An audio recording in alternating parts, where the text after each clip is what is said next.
Welcome, new Zoom room. Wow, looking spot here with this camera upgrade. What did you get? The iPhone 15? Unmute. Unmute. Sorry. Got a new phone, don't I? No, new phone, who this? I'm actually at my office at the Central Precinct Command, so yeah. Had to run away from the Project U kids, so it's good to see you guys. Hey, how you doing? Hey. Ooh, man, you got some information for us today? Man, other than what we reported, where do you guys want to start? It's nice out. Yeah, how's the weather? Good weather. Yeah. All right, well, let's just go through, what happened yesterday with CID. I'm sorry? Let's go through what happened yesterday with CID and this additional arrest in the Castro murder case. Oh, yes. Okay, so as we reported last night, our detectives from the Criminal Investigation Division have been working the Michael Castro homicide case with the arrest of Nicholas Moore and now recently the arrest of Troy Damian. This is really the work of our detectives seeing through and through of the case. Now, this case is still ongoing. Mr. Damian has been arrested and is confined for the following offenses of murder, aggravated assault, use of a deadly weapon in the commission of a felony, reckless conduct, discharge of a firearm, conspiracy, and guilt established by complicity. Now, as mentioned with the release, although this case is being forwarded, this portion of the case is being forwarded to the Office of the Attorney General for prosecution. This case in itself, the full case investigation surrounding Michael Castro is still an ongoing investigation with our detectives. So we're still working, this continues, this case continues. And as we've, initiated the investigation, we continue to ask, the community for their patience and their understanding, because, these are things that we need to have in line so that we can bring justice to the family. And of course, ultimately seek the prosecution and get that conviction that is so needed when we do these types of police work. So understanding this, where we are in the case and moving forward, we want to thank the community, and we want to again continue to ask them for their continued support with this case investigation. Can you kind of just explain, though, because you have Moore, who's also arrested for murder, and now you have Damian arrested for murder. So who murdered Michael Castro? So we're going to, again, because of the sensitivity of the case, and of course, to protect the rights of due process for both Mr. Moore and Mr. Damian, we're going to refrain from expounding too much in the case other than the charges that were brought forth. The courts will provide additional information as the case proceeds with the judiciary track. With the charges of conspiracy and guilt established by complicity, it's just really, if you do the research in that, you'll see that it was an act of two or more. So, this again, we're gonna refrain, and we're gonna continue to move forward with the case investigation. But the case should be presented to the courts. Mr. Damian will have his day as they bring forth the case for magistration, and of course, hopefully we can, garner the true bill and move forward with a grand jury indictment, and of course proceed with the court proceedings.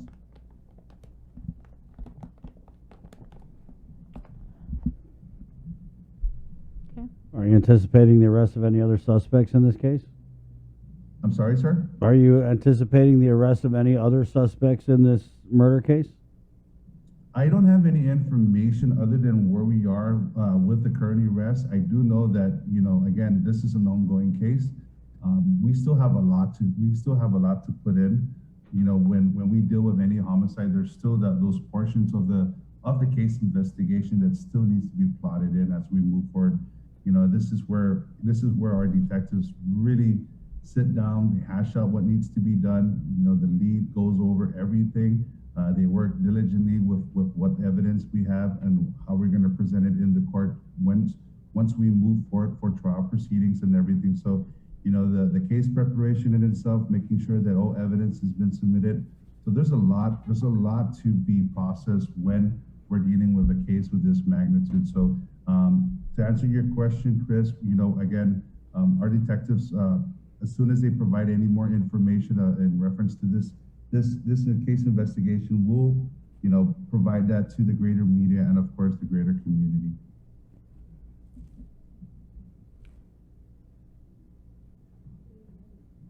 How's that Project U going? It's going, man.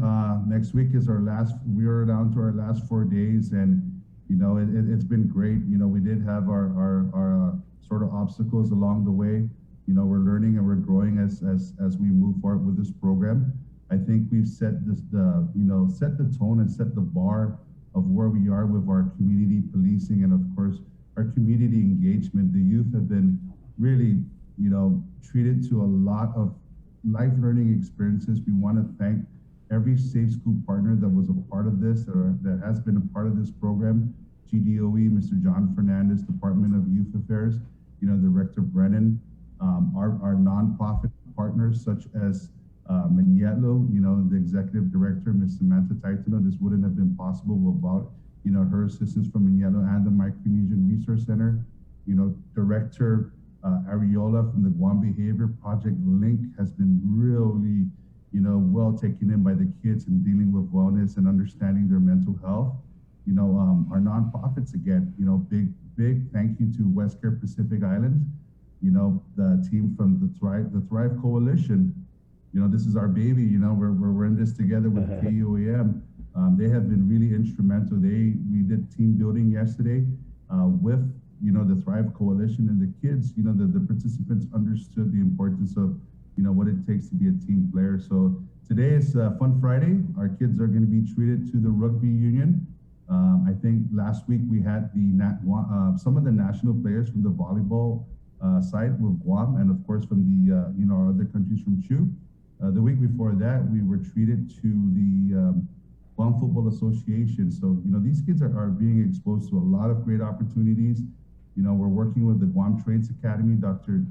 J has been offering a lot of opportunities to these kids to earn credits and of course to see the job world as it presents itself. So for a gauge to measure where we are, I think once we do the hot wash and we see the success coming out, we'll be able to provide more. But we want to extend the invitation to the team from KUAM. We're going to be taking our kids for Mentorship Monday.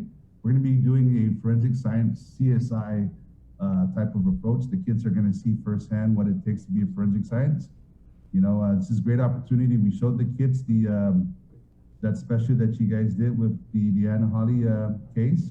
The kids were talking about that and they were asking questions about how cases like this. So that was really special for the kids to engage us and ask us about a case where I think some of their parents weren't even born yet when this case broke. So thank you for that. I think that was a beautiful piece. So again, we'll send the invitation to you guys to come on out on Friday or next week, Monday, meet us at the Forensic Science, the Guam Community College, and get an opportunity to meet some of the participants from Project U.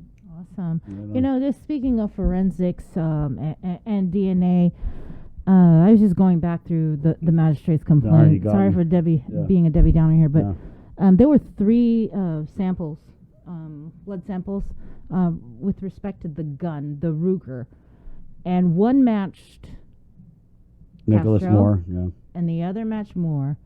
The third DNA profile had not been attributed. Can you confirm that third profile was that Mr. Damian? Like I said, ma'am, I don't have any information as to the case precedents that we have presented. I think the chief had in this latest interview that he had when he talked about the assistance and the collaboration with the NCIS side with the forensics science, he did talk about that. And again, these are some of the things that we want to weigh and of course presented in the court. The courts will present, the AGs will provide the magistrate report coming forward as we move forward to this case. And these are the things that I guess Chris was asking about, pinging the cell phone and of course the DNA thing. And I was just taken back by the fact, we have that capability. So, the case proceeding and of course evidence that we're going to bring forth, we're going to be bringing that to the courts. And again, to reiterate, we do want to protect the integrity of this case. And other than what was released, we want to stay within that line and within that realm. These are evidence that have been brought forth as records. There is, it's been made public, and again, we want to continue to protect both the rights to due process and move forward with the trial proceeding once we move forward with the courts. Right. Yeah, I understand that when the magistrate's complaint comes out this afternoon, hopefully this afternoon, that more information will come out and paint a little bit of a better picture of what exactly happened.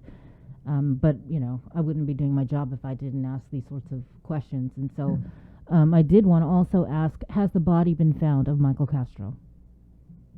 Like I said, I don't have any information other than what is released to me by our detectives, and that the latest information was provided was the arrest of Mr. Troy Damian. Our detectives have really, information that's coming.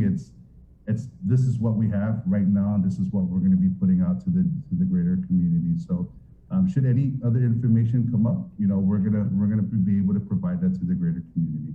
Sarge, can you confirm if officers with the Guam Police Department are actively searching for Michael Castro's body at this time? It's still ongoing. If you see the mechanism that we have in our CRD side, we have detectives that are dedicated to this case that are specifically focusing on this case. So this process in itself, with the additional information, the additional arrests and everything, it really showcases the efforts with the dedication that these officers have, and they've taken the full landscape of our CID, and officers that are a part of this have been strictly dedicated to this. So to answer your question, this case is ongoing and it still continues, and anything that develops, any significant information, any other information that we have available for the community and the public, will be able to provide. Just for clarification, the search for the body continues? I'm sorry? For clarification, the search for the body continues. We're still moving with the investigation. This is where we continue to fact find for evidence. This is where we continue to put all the findings into play. Sarge, can you tell us where Troy Ryan Damian was arrested at?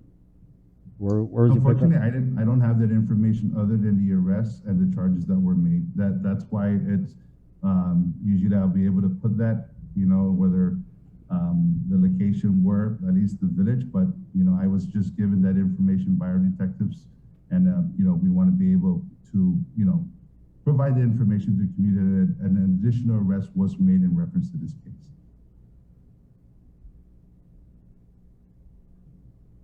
Okay, I guess we'll wait for the magistrate's hearing for this afternoon and the documents. Hopefully they come out today. Do you anticipate, do you know if he's going to be magic today, Sarge? Do I know if he's going to be magistrate? You got to look at the timeline. That's the due process, right? So they are, move, the prosecution side is going to be moving so that we can, in line with the rights to due process. So I'm assuming that a magistrate report or his magistration will be done today. 48 hours. Thank you, Sarge, also for sharing our content with the kids in the Project U camp. We really appreciate that, Sarge, and we'll take you up on that offer with the forensics. Absolutely. Chris, if you are a celeb in your own right, Ms. Sabrina, you both are celebs in your own right, and the kids come out and see. I think this will show the community relation that the Guam Police Department has with our media. So again, if you guys have time, feel free to stop by the Guam Community College on next week Monday and get an opportunity to meet some of the participants. And I guess when they see Chris Barnett and Sabrina Mantanani there, they're probably going to be taken back by the fact that we have local celebrities. Stop it some more, Sarge. I'm sorry? Stop it some more, I said. All right, guys. You're that guy, local celebrity. We're recording this, right? Okay, right. Stay safe, guys. God bless you guys. Thank you. Thanks, Sarge. Appreciate it. Right on. Yeah, of course, guys. Got to ask the questions. Right, Bree? Mm-hmm. It's 9 o'clock. Good morning, KUAM TV. This is The Link. Brought to you by Pacific Points, IT&E, Cabo Enterprises, and Jack in the Box. Yep, the arrest of Troy Damian made yesterday in this case with little to no other information being released at this time. All it says, when you go back and you look at the magistrate's complaint for more, there's part here, it says that a search of Leroy Moore's residence, which is Nicholas Moore's father's residence, Cross Island Road. It's right across the Windward Hills Golf Course. Yeah, so it was a search of his home was conducted, and a Ruger P90.45 caliber pistol was seized. Ballistics analysis of the bullets found inside Michael Castro's car, located abandoned on Unitech property, matched at least one of the bullets to the Ruger. Blood was found on the slide and trigger guard of the Ruger. DNA located within a blood sample taken from inside the vehicle on the cap and the mask found inside the vehicle was a statistical match for the DNA profile, ostensibly that of Michael Castro. Blood located on the slide and trigger guard of the Ruger was a mixture of DNA of 3 individuals. Right. One profile was a statistical match for DNA profile attributed to Moore. One was a statistical match for Michael, and a third profile was not attributed. See, that's Sabrina Sauce Metanani. She pays attention. Good catch, Free. 9:03. Let's go into the KUAM News Zoom room where we have attorney Tom Fisher